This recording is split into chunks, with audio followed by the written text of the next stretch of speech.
พี่น้องบาดมาอันตรายคักแท้ซุมเจ้าเห็นบ่เห็นรถแห่บ่อันเขาเจ้าเต้นถึงรถแห่นั่นแหม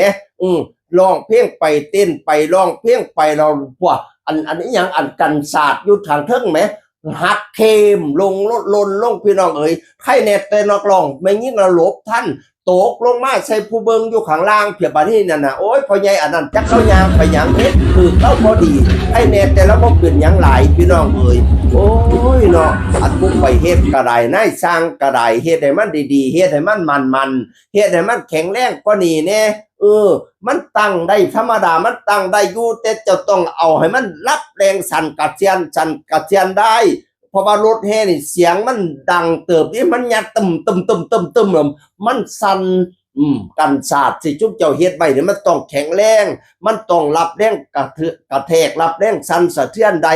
สั่นแห้งเติบดีเคียงเสียงนั่นน่ะเห็นบอกเขาเจ้าไปเปิดอยู่น้ำวัดนั่นจนว่าสังกะสีวัดจนว่าหลังคาวัดเพิ่งเบิบนั่นน่ะฉะนั้นแล้วซุ่มรถแห่ต้องทำให้มันมั่นคงมันอันตรายนะทำมันไม่แข็งแรงนะเพราะมันเสียงมันสั่นแรงถึกนักร้องมาแล้วโอ้ยเนาะหัวแตกมาเลยเปลี่ยนจังไดบุแห่งนักร้องไม่ยิ่งซ้ำถึกหน้าถึกตากระจกบาดเขาเจ้าเสียสมแล้วพอเหียบพอแห้งดี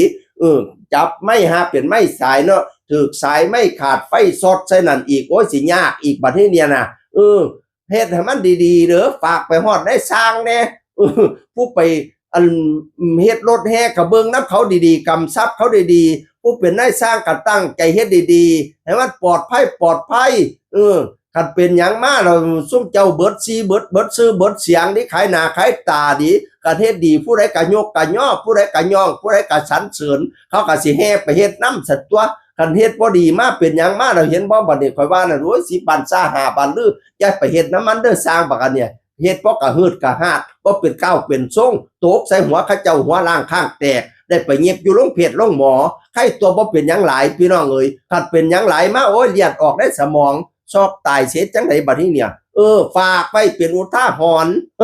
ซุบไปเบิ่งรถแห่ก็เลยสิบ่กล้าเบิ่งหมอแล้วเนาะย่านมันตกใส่หัวบัด